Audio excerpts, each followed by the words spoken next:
Hi friends, welcome to Makara GS academy. So ఇప్పటి వరకు మనం మ్యాథమెటిక్స్లో ఫారెస్ట్ బీట్ ఆఫీసర్కి అసిస్టెంట్ బీట్ ఆఫీసర్ సంబంధించి 3 చాప్టర్స్ థియరీ డిస్కస్ చేసాం. Arithmetics, geometry and statistics. దానికి సంబంధించిన ప్రాబ్లమ్స్ ఈరోజు డిస్కస్ చేద్దాం. ఓకే, ముందుగా అర్థమెటిక్స్ టాపిక్ వచ్చేసి సో 15 ఈచ్ టాపిక్కి 15 క్వశ్చన్స్ ఇక్కడ ప్రిపేర్ చేశాను. సో 15 క్వశ్చన్స్ మనం ఇక్కడ డిస్కస్ చేద్దాం. Okay, next first question. So the average temperature of Wednesday, Thursday and Friday and Saturday was 40 degrees centigrade. Okay, Wednesday, Thursday, Friday, average formula, number, total overall details, sum of the details by number anta 4 days equal to 40 degrees centigrade. Okay, next ఏమి ఇచ్చాడు? Thursday, Friday and Saturday, దీనికి 3 days equal to 41 degrees centigrade. Okay, Wednesday, Thursday, Friday and Saturday was 40 degrees centigrade and average for the Thursday, Friday and Saturday was ఇది. So if the temperature Saturday temperature వచ్చేసి 40 degrees centigrade ఇచ్చాడు. Okay, what was the temperature on Wednesday? So దీన్ని ఇప్పుడు Wednesday, so ఇది కనుక్కోవాలి మనకి. So Thursday, Friday దీనిలోంచి తీసేస్తే ఇది వచ్చేసినట్టే కదా. So Wednesday, Thursday, Friday, Saturday is equal to 40 into 4. So దీన్ని ఇట్లాగా ట్రాన్స్ఫర్ చేశాను, 40 into 4.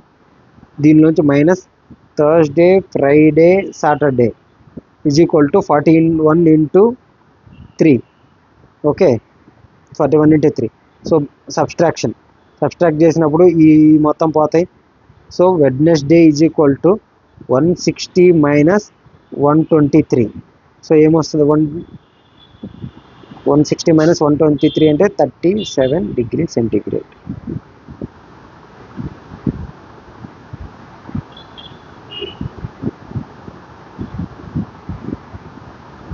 దీనికి అసలు వాడు వెడ్నెస్డేకి అసలు ఎందుకు 37 ఏ లెక్కన అడిగిండో మరి ఇది.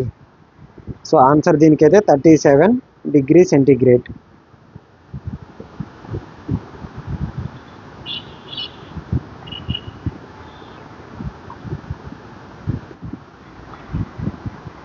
ఓకే, సో దీనికి ఆన్సర్ అయితే ఇచ్చిన దాని ప్రకారం అయితే 37 degrees centigrade. యాక్చువల్గా క్వశ్చన్ దీనిలో చిన్న టైపింగ్ మిస్టేక్ జరిగింది. సో ఇక్కడ సాటర్డే దీంట్లో పైన లేదనమాట. సో ఇక్కడ సాటర్డే యాక్చువల్గా 2 సార్లు పడింది. 1 second, typing mistake. So let us consider, ఇప్పుడు సాటర్డే లేదు కదా, ఇప్పుడు ఏమొస్తుంది? వెడ్నెస్డే, థర్స్డే, ఫ్రైడే వరకే 3 days. సో దాని యావరేజ్ వచ్చేసి 40 degrees centigrade ఇచ్చిండు. అలాగే 3 days, అదర్ 3 days ఏంటి? థర్స్డే, ఫ్రైడే అండ్ సాటర్డే, ఇవి 3 days. దీని average 41 degrees centigrade. So Wednesday, Thursday, Friday, ఇక్కడేమో సాటర్డే ఒకటి, థర్స్డే ప్లస్ ఫ్రైడే అటు ఇటు రాశాను. సో 40 into 3, ఇదేమో 41 into 3. సో ఓకే, సో ఇక్కడ సబ్స్ట్రాక్షన్ చేస్తే Wednesday minus Saturday is equal to 40 into 3 minus 41 into 3. So ఇక్కడ సాటర్డే ఎంత ఇచ్చాడు? 42 degrees centigrade అన్నాడు. సో 42 degrees centigrade అన్నప్పుడు Wednesday minus 42 is equal to ఇదేమొస్తుంది? -3. సో 42 ఇటు వచ్చినప్పుడు ఏమవుతుంది? Wednesday is equal to -3 plus 42, so 39 degrees centigrade. So ఇక్కడ చిన్న typing so option A typing error ఉంది. ఇక్కడ సాటర్డేని డిలీట్ చేసుకోండి. ఓకేనా. Next question. The speed of the train going from Nagpur to Allahabad is 100 kmph. While when coming back from Allahabad to Nagpur, the speed is 150 kilometers. The average speed during the whole journey is. So if you consider this, then in Nagpur to Allahabad, so ఈ డైరెక్షన్లో Nagpur to Allahabad వచ్చేసి 100 kmph, అలా అహ్మదాబాద్ నుంచి ఇది 150 kmph. Average same distance to and ఫ్రోలో వస్తున్నప్పుడు average స్పీడ్కి formula చెప్పినాను నేను. So average speed VA equal to 2v1v2 divided by v1 plus v2 అంటే nothing but whole distance by time taken for the to and fro motion, total time taken. So ఇది 2 × 100 × 150 divided by 100 + 150 250. So 52 55 5 1 5 30. So 3 6 6 12. So 120 kmph is the answer. So ఇక్కడ అర్థమై ఈ formula గుర్తుపెట్టుకోవాలి. లేదంటే total distance 2D by total time taken. So ఏమవుతుంది v1/d, ఇక్కడ total time అంటే v1/d. v1 అంటే ఫస్ట్ 100, తర్వాత v2/d. Okay sorry v2/d sorry time అంటే distance by velocity, d/100 v1, next d/v2. So ఇది ఫార్ములా. దీన్ని మీరు సింప్లిఫై చేసుకుంటే వచ్చేస్తుంది, ఈ ఫార్ములానే వస్తుంది. ఎల్సిఎం తీసేయండి వస్తుంది ఖచ్చితంగా. Okay, third question. ₹2100 is lent at compound interest rate of 5% per annum for 2 years. Find the amount after 2 years, total amount. So compound ఇంట్రెస్ట్కి ఫార్ములా ఏంటి? అమౌంట్కి A = principal into time 1 + r/100 whole to the power n or time, n కానీ t కానీ మీ ఇష్టం. So whole to the number of years అనమాట. Principal amount ఎంత? So 2100 plus rate of interest 5/100 whole to the power how many years? n number of years 2 = 2100 into ఇది 1.05 square. Okay, దీన్ని multiply చేయండి. 1.05 into 1.05 5 అంటే 525, 3 0 1తో multiply చేస్తే 105, 5 2 10 1. So 1.1025 into 2100 ఇది. So 2 0 ఉంది కాబట్టి ఇక్కడికి వస్తుంది పాయింట్. సో 110.25 1తో మల్టిప్లై చేస్తే సేమ్ 11025. నెక్స్ట్ 2తో మల్టిప్లై చేస్తే ఏమొస్తుంది? 2 5 10, 2 4 5, 2 0 0, 2 1 2. సో సమ్ వచ్చేసి సో పైన 5 2 5 1 3 2. సో 2 3 1 5 2 5. ఇది option B. Okay, addition calculation ఇది మాత్రం సింపుల్గా చేసుకోవడమే. ఎంత ఫాస్ట్గా చేయగలిగితే ఇక్కడ ఏంటంటే మనకి మ్యాథమెటిక్స్లో the speed is most important. అది in an examination, fourth question. In an examination, 80% candidates passed in English and 85% candidates passed in the both of these subjects. Okay.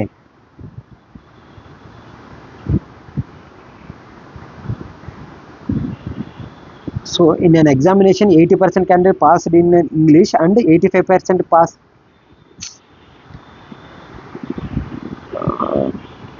So 80% candidates in English, 85%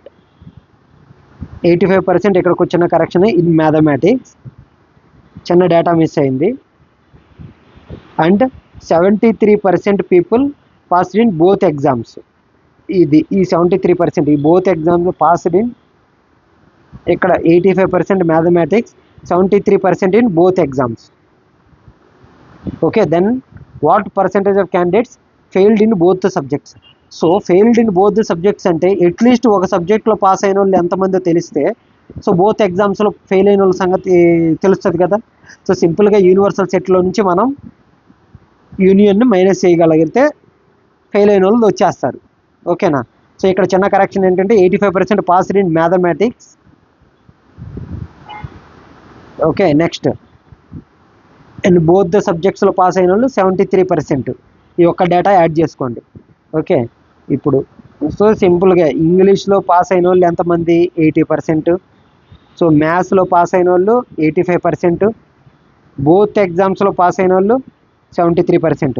ఇదేంటి సెట్లే కదా సింపుల్గా. 80% ఇది మొత్తము, and this one represents 85%, and this intersection represents 73%. So at least one subject అంటే ఏం nothing but యూనియనే కదా. So English plus maths minus both సబ్జెక్ట్లో ఒకసారి మైనస్ చేస్తాం. ఇది ప్లస్ ఇది సింపుల్గా మనకు కావాల్సింది. అట్లీస్ట్ వన్ సబ్జెక్ట్లో పాస్ అయిన వాళ్ళు అంటే ఇది మొత్తం. సో ఇంగ్లీష్లో ఒకసారి వస్తుంది, మ్యాథ్స్లో ఒకసారి ఇది ఇంటర్జంక్షన్ వస్తుంది. కాబట్టి సింపుల్గా n of A union B is equal to n of A plus n of B minus n of A intersection B. ఈ కాన్సెప్ట్ గుర్తే ఉంటుంది కదా సెట్స్లో. ఓకే, దాని ప్రకారం ఇది మైనస్ బోత్ సబ్జెక్ట్లో పాస్ అయిన వాళ్ళు అట్లీస్ట్ ఒకసారి పాస్ అయిన వాళ్ళని తీసేయాలి. ఎందుకంటే 2 సార్లు ఇక్కడ యాడ్ అవుతుంది కాబట్టి ఇంటర్జంక్షన్. 73 English 80 plus 85 maths minus 73. So 80 plus 85 165 minus 73 2 16 నుంచి 7 92. సో అట్లీస్ట్ వన్ సబ్జెక్ట్లో పాస్ అయిన వాళ్ళు 92%. మనకు కావాల్సింది ఏంది? బోత్ సబ్జెక్ట్లో ఫెయిల్ అయిన వాళ్ళు అంటే 8%. 100 minus 92 option A. Next, the cost of an article was 75 rupees. The cost was first increased by 20% and then later it was reduced by 20%. Then the present cost of the article is, so okay, article cost వచ్చేసి ఫస్ట్లో 75 rupees ఉంది, దాన్ని 20% increase చేశారు. అంటే ఏంది? 100% కాస్త 120% చేశారు into 75 ఇది ఉంది. తర్వాత ఏం చేసారు? దీంట్లో 20% తగ్గించారు. అంటే ఏంది? ఇప్పుడు దీన్ని మొత్తం 100% అనుకుంటే దాంట్లో 20% తగ్గిందంటే 80%, 0.8. ఇది సింపుల్గా అది 1296 0.96 ఇంటూ 75. 0.96 అంటే ఏంది? ఇంటూ 100 వేసుకున్నాం అనుకో, 4 24 4 25 25 1 25 3 72 72. ఇది లేదు అనుకుంటే సింపుల్గా ఇంకోటి 120% ఇంక్రీజ్ చేశారు అంటే 120% ఆఫ్ 75 ఎంత? ఇది. తర్వాత దీంట్లో 80% అయితే ఎంత? ఇంటూ 80/100.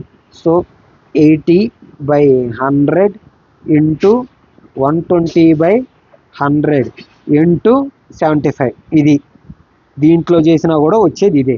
సింపుల్గా ఇంతే. 1.2 ఈ 100 ఇది వచ్చిందంటే ఇది 0.8 ఇదే కదా వస్తుంది. 72%.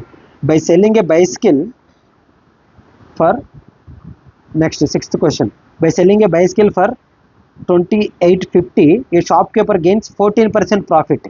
Okay, if the profit is reduced to 8%, so first 14% వచ్చేదంట. అయితే ఇప్పుడు 8% వస్తే ఎంతకు అమ్మాలి? ఇప్పుడు 2850కి అమ్మితే అడిగి 14% ప్రాఫిట్ వస్తుందంట. 8% ప్రాఫిట్ రావాలంటే ఎంతకు అమ్మాలి? సో మొత్తాన్ని 100 అనుకున్నాం అనుకో, 114. అంతేగా 114%కి చేస్తే వాడికి ఎంతకు అమ్మాలి? 2850. 100% అనేది వాడి కాస్ట్ ప్రైస్ అనుకుంటే ఇప్పుడు మనకు రావాల్సిందంతా 108, 8% కదా. అయితే ఎంత రావాలి? Cross multiplication 2850 into 108 divided by 114. ఇది అర్థమైందా? సింపుల్గా వాడికి 14% ప్రాఫిట్. ఫస్ట్ 100% అనుకుంటే ఒక ప్రైజ్ అనుకుందాం, ఎంతకంతకు అమ్ముతున్నాడు అనుకుందాం. సో తర్వాత 14% ప్రాఫిట్ చేస్తున్నాడు. 40 అంటే 114కే కదా దానికి అమ్ముతుంది. ప్రాజెక్ట్ కాస్ట్ వచ్చేసి మనం అమ్మేది సెల్లింగ్ ప్రైస్. సింపుల్గా 0% ప్రాఫిట్ అన్నాడంటే వాడు 100. అదే 1% 14% ప్రాఫిట్ అంటే 114. తర్వాత 8% ప్రాఫిట్కి అయితే ఇదంతా 6 6 1 6 12 అంటే 2 9 2 18 16 8s కాబట్టి 19 1 సార్ 19 9 95 50. అది సో 150 ఇంటూ 19 150. ఇది 18,118 ఇంటూ 18,900 సగం అంతా 2700. 2700 అమ్మితే వాడికి 8% ప్రాఫిట్ వస్తుంది. ఓకే, ఇప్పుడు డిస్కస్ చేద్దాము. ఎనీ డౌట్ ఉన్నా సరే ప్లీజ్ కామెంట్ సెక్షన్లో పెట్టండి, నేను ఖచ్చితంగా దాన్ని రిజాల్వ్ చేస్తాను. ఎనీ డౌట్, స్మాల్ డౌట్ అని ఇదే. If a man were to cell his chair for 720, he would lose 25%. Okay, to gain 25% he should sell ఇది. ఓకే, అంటే 720 రూపాయలకి అమ్మితే వాడికి 25% లాస్ అంట. అంటే ఎంత? 0.75 కదా, అది 0.75%, దానికి ఈక్వల్ టు 720. అలాగే దానికి ఇప్పుడు వాడికి 1.25 రావాలి, 25% ఇది అవ్వాలంటే. అప్పుడు ఎంత అవుతుంది? 720 into 1.25, 25% profit 25% loss divided by 0.75. Okay, 25 3s, 25 5s, 3 1 3 24, 1200 అమ్మాలి బెట్లగాడు. ఎంత? 25% ప్రాఫిట్ చేసుకోవాలి అంటే అది. If next 8th question, time and work. Okay, A and B together can complete a piece of work in 15 days. A plus B, ఇవన్నీ explanation కన్వెన్షనల్లో ఫార్ములాలో కాకుండా easy వేలో నేను వెళ్తే ఎగ్జామ్లో ఎలా ప్రాక్టీస్ చేస్తానో, ఎలా సాల్వ్ చేస్తానో అదే ట్రిక్తో నేను చెప్తా ఉన్నాను. ఓకేనా? A and B in complete a work in 15 days. So వీళ్ళిద్దరు కలిసి ఒక రోజులో ఎంత పని చేస్తారు? 1 డేలో అయితే 1/15 పనిని 1 అనుకున్నామైతే 1/15 వంతు చేయగలరు ఒక రోజులో. Okay, and B alone in 20 days. Okay, B ఒక్కడైతే ఎంత చేస్తాడు? 20 రోజులు పడుతుంది అన్నాడు ఆ పని కంప్లీట్ చేయాలి. వాడు ఒక రోజులో ఎంత చేస్తాడు? బి అనేవాడు 20, 1/20. Okay, A alone complete the work. So A B కలిసి ఒక రోజులో ఎంత పని చేశారు? బి ఒక్కడు ఎంత చేశాడు? అప్పుడు ఏ ఒక్కడు ఎంత చేస్తాడు ఒక రోజులో పని? ఏబి మైనస్ బిఏగా. 1/15 మైనస్ 1/20. 20కి 15కి ఎల్సిఎం ఎంత? ఇంత 15 రోజులు 30, 40, 60 అంతే కదా. 5 3 5 4 4 3 12, 12 5 60. Okay, 4 minus 3 1/60. ఓకే, 1/60. సో ఏ ఒక్కడు కలిసి చేయాలంటే ఏ ఒక్కడు ఒక రోజులో ఎంత? 1/60 వంతు. 1/60 వంతు ఒక పని మొత్తం చేయాలంటే వాడు 60 రోజులు పడుతుంది. ఎంత బద్ధకంగా ఉన్నారా సామె. అది 60 రోజులు అంట. బియ్య అద్దుమానంగా చేస్తే వాడికి మించి 60 రోజులు ఉంది. అందుకే వాడు కలిసినా కూడా ఇద్దరు కలిసి చూడు 15 రోజులు చేసాడు. వాడు రాకపోయినా ఇంకొక 2 రోజులు ఏడే మొదలు పెట్టుకున్నాడు పాపం. Next 9, A and B together complete a work in 3 days. ఇది A plus B 3 days. Okay, ఒక రోజులో 1/3 చేయగలరు. Can start together but after 2 days. Okay, they can start together but after 2 days B left the work. After 2 days. Okay, after 2 days B వెళ్ళిపోయాడు అంటే అప్పటికి ఎంత పని చేసి ఉంటారు? ఒక రోజులో 1/3 చేస్తున్నారు ఇద్దరు. అంటే 2 రోజులు ఎంత చేస్తారు? 2/3 వంతు పని కంప్లీట్ చేస్తున్నారు. B jump. ఆ తర్వాత ఏం జరిగింది? Completed the work. If the work is completed after 2 days. ఇక 2 రోజుల తర్వాత వెళ్ళిపోయాడు. తర్వాత 2 రోజులకి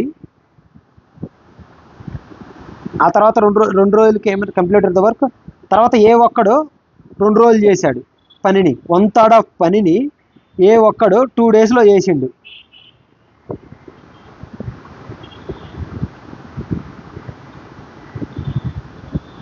అంటే వాడు ఒక రోజులో ఇది 2 daysకి. అప్పుడు ఒక రోజులో ఎంత చేస్తాడు? 1/6. అంతే కదా. 2 days. ఇప్పుడు మిగిలిపోయిన పని మొత్తం మనవాడు ఇప్పుడు ఏ ఒక్కడు చేయాలి? 1/6. ఓకే, ఒక రోజులో వీడు ఎంత చేయగలడు? వీళ్ళు ఒక రోజులో ఎంత చేస్తారు ఇద్దరు కలిసి? 1/3. So B alone could do the work. ఇక్కడ అర్థమైందా మీకు? After 2 days B left. So 2 days వరకు ఇంత పని కంప్లీట్ అయిపోయింది. రిమైనింగ్ వర్క్ ఎంత? 1/3 of the work. 1/3 of the వర్క్ని ఏ కలిసి ఏ 2 రోజుల్లో చేశాడు. సో 2 రోజుల్లో 1/3 చేస్తే ఒక రోజులో ఎంత చేస్తాడు? 1/6. సో 1/6 వీడు ఒక్కడు చేయాలంటే వీడికి ఒక్కడికి ఏ ఒకడికి ఒకళ్ళు అడిగితే 6 రోజులు పడుతుంది. సో అంతే కదా, సింపుల్గా మల్టిప్లికేషన్. సో 1/6 కానీ ఇక్కడ ఏబి కలిసి 1/3 మైనస్ 1/6 బి అలోన్ అంటే ఎంత? ఎల్సిఎం 6 2 - 1 వీడు 1/6. సో బి అలోన్ కూడా వీడు కూడా 6 రోజులు. ఇద్దరు సరిపోయినారు తోడు దొంగలు. Next be some of 3 consecutive odd numbers is 81. Okay, what is the largest of the 3 numbers is? So ఒక నెంబర్ ఆడ్ నెంబర్ ఎన్ అనుకుంటే ఈచ్ ఆడ్ నెంబర్కి డిఫరెన్స్ ఎంత ఉంటుంది? ఈచ్ కాన్సిక్యూటివ్ ఆడ్ నెంబర్స్కి డిఫరెన్స్ 2. నెక్స్ట్ది ఏమవుతుంది? n+2. నెక్స్ట్ది n+4. ఇది వీటన్నిటి సమ్ ఎంత అన్నాడు? 81 అన్నాడు. So 3n + 6 is equal to 81. 3n is equal to 81 - 6 అంటే 75. 3 1 25. So n is equal to 25. ఈ అడిగింది ఏంటి? లార్జెస్ట్. సో n 25 అయితే లార్జెస్ట్ ఇదేగా. 25 + 4 29. ఎక్కడ చూసుకోండి జాగ్రత్తగా. 29. మిడిల్ అడిగితే 27. లీస్ట్ అడిగితే ఇది 25. 11th the train 240 meter long passes the pole in 24 seconds. ఇక్కడ ఒక పోల్ ఉంది, ఒక ట్రైన్ ఇది 240 meters అంట. ఈ పోల్ దాటడానికి దానికి 10 seconds పట్టిందంట. ఇక్కడ నుంచి ఇక్కడికి రావడానికి 10 seconds టైము. సో ఇప్పుడు అంటే ఏంది? 250 meters ట్రావెల్ కావడానికి 10 seconds పట్టిందనే కదా దాని అర్థము. అప్పుడు దాని స్పీడ్ ఎంత అవుతుంది? 2 distance by time taken to travel that distance. అంతే కదా. 240/10 that is equal to 24. Sorry, not 10 seconds, 24 seconds. I'm sorry, 24 seconds. 240/24 ఎంత? 10. సో 10 meter/second అనేది దాని speed. Okay, next how long it take to pass A platform of 60. ఇక్కడ ఇది కూడా miss అయినట్టుంది ఒకసారి టైపింగ్లో, నాకు ఎందుకో తడుతుంది. 1 second. 650 meter లాంగ్ అండి ఇది, గుర్తుపెట్టుకోండి. ఇక్కడ not 60 meter, 650 meter. Okay, next ఇక్కడ ప్లాట్ఫామ్ ఉంది, ఇది 650 meter లాంగ్. మన ట్రైన్ వచ్చేసి 240 meterలు. సో ఇక్కడున్న ట్రైన్ ఇక్కడికి వచ్చి ఇక్కడికి రావాలి అంటే ఎంత ట్రావెల్ చేయాలి? 240 + 650 అంటే 890 meters ట్రావెల్ చేయాలి. 890 meters ట్రావెల్ చేయడానికి ఎంత ఇప్పుడు టైం ఎంత పడుతుంది? అంతే కదా, దాని స్పీడ్ ఎంత? So time is equal to distance travelled by velocity or speed. Distance ఎంత? 890 meters బై స్పీడ్ ఎంత? 10 meter/second. So 10 cancel, 89 seconds. So option B. Okay, 11th. 3 numbers are in the ratio 1:2:3 and the HCF of those numbers is 12. Okay, what are the numbers are అని అడిగాడు. Okay, ఇది కొంచెం కీన్గా. So నెంబర్స్ని వచ్చేసి x. So 1:2 అంటే 2x 3x ఇవే కదా numbers. So HCF ఏంటి? HCF అంటే HCF highest common factor. So దీని ఫ్యాక్టర్స్ ఏంటి? ఎక్స్కి ఫ్యాక్టర్స్ 1, x, 2xకి 1, x, 2x, 3xకి 1, x, 3x. ఇంతే కదా. సో వీటన్నిటిలో కలక హైయెస్ట్ కామన్ ఏముంది ఫ్యాక్టరు? ఎక్స్. ఇదేగా. సో ఏమిచ్చాడు? This is highest common factor వచ్చేసి x, that is equal to 12. So మన నెంబర్స్ ఏంటి? ఒకటి x, 2x, 3x. Okay, so numbers are in the ratio ఇలా ఉన్నప్పుడు ఈ రేషియో వేసినప్పుడు కూడా 1:2:3 కదా వస్తుంది. కామన్ ఫ్యాక్టర్ పోయంగా మిగిలింది ఏంటి? ఆ రేషియోలే మిగులుతాయి. 12,24,36 ఇది కొంచెం జాగ్రత్త చూసుకోండి, మంచి కాన్సెప్ట్. వీటి మీద మీరు నెంబర్ ఆఫ్ బిల్డ్ చేయొచ్చు. So what is the least number of soldier that can be drawn in troops of 12, 15, 18, 20 and also form a solid square. ఇది ఈ ట్రూప్స్ డ్రా చేయాలి, వాటిల్లో నుంచి అన్ని సెట్లుగా ఉన్నాయి. సింపుల్గా ఏంటంటే ఇలాంటి సెట్లు ఇలా ఇచ్చినప్పుడు, కామన్గా ఇచ్చినప్పుడు ఎల్సిఎం లీస్ట్ కామన్ మల్టిపుల్ అనేది మనకు కన్సిడరేషన్ వస్తుంది సింపుల్గా తీసుకోవాలి అంటే. ఓకే, అండ్ సాలిడ్ స్క్వేర్ కూడా రావాలి. చూద్దాము ఎల్సిఎం ఏమొస్తుంది వీటికి. 12, 15, 18, 20. సింపుల్గా ప్రైమ్ ఫ్యాక్టరైజేషన్ చేసుకుందాం. ఏమొస్తుంది 1 × 2 × 6 అంటే 2 × 3 ఇంతేగా. నెక్స్ట్ 15కి 1 × 3 × 5, 18కి 1 × 2 × 3 × 3, 9 2 18 అయిపోయింది. 20కి 10 2 1 × 2 × 2 × 5 ఇది. సో లీస్ట్ కామన్ ఫ్యాక్టర్ అంటే ఆ వచ్చేది ఈ ప్రతి నెంబర్ చేత డివిజిబుల్ అయి ఉండాలి, అంటే హైయెస్ట్ పవర్స్ అనేది తీసుకోవాలి మనం. సో ఎల్సిఎం అప్పుడు ఏమవుతుంది 1 × హైయెస్ట్ పవర్ 1 ఇది అయిపోయింది. నెక్స్ట్ 2లు ఇక్కడ 2 ఉన్నాయి, ఇక్కడ 1 ఉంది, ఇక్కడ 2 ఉన్నాయి. సో ఇక్కడ ఒక హైయెస్ట్, ఇక్కడ ఏం లేదు అంటే 2 పవర్ 0. హైయెస్ట్ పవర్ ఎంత 2 × 2. ఇక్కడ 2 1 1 2 ఉంది, 2 స్క్వేర్ ఇంటూ తర్వాత 3, ఇక్కడ 1 ఉంది, ఇక్కడ 2 ఉన్నాయి. So highest power 3 square. Next 5 1 ఉంది, ఇక్కడ ఏం లేదంటే 5 పవర్ 0, ఇక్కడ 5 పవర్ 0. హైయెస్ట్ పవర్ వచ్చేసి 5 పవర్ 1. సో ఎంత 4 × 9 × 5, 9 4 36.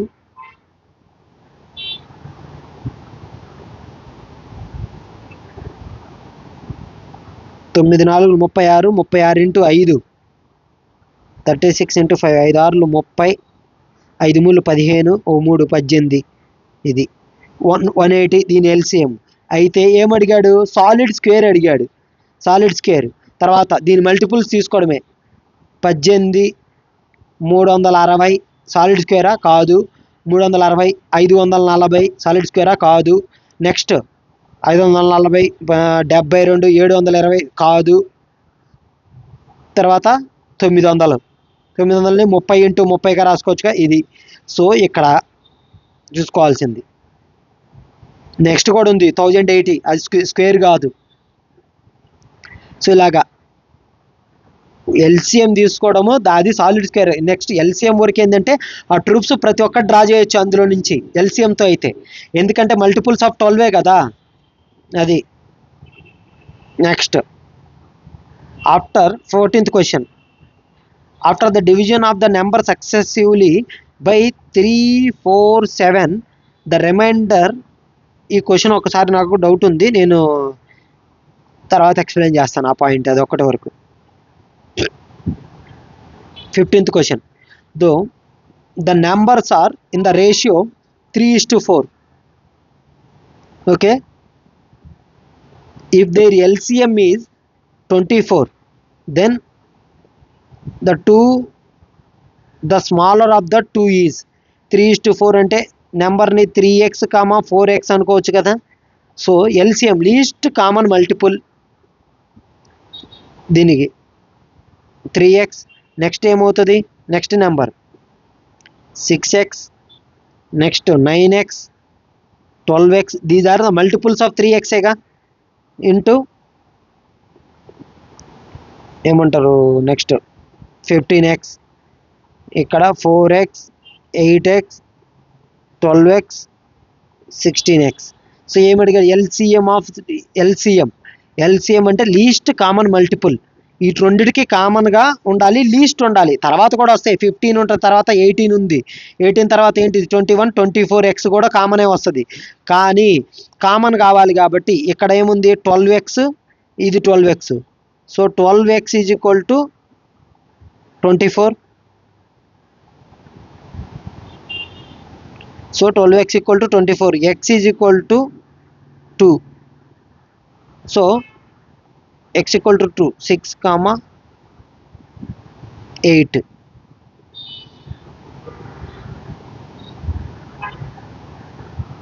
ఇది 6,8 దీనికి 8 0 కాదు 8 ఇది స్మాలర్ వచ్చేసి 6 అవుతుంది లేదంటే ఇది 240 అండి యాక్చువల్గా 240 సో 240 అయినప్పుడు 12 ఒకటిలో 12 20 so X equal to 20 60, 80 so ఇది 15 క్వశ్చన్స్ ఇది సో నెక్స్ట్ 15 క్వశ్చన్స్ వచ్చేసి నెక్స్ట్ చాప్టర్ వచ్చేసి స్టాటిస్టిక్స్ ఆ తర్వాత జామెట్రీ డిస్కస్ చేద్దాం ఓకే అంటిల్ దెన్ బాయ్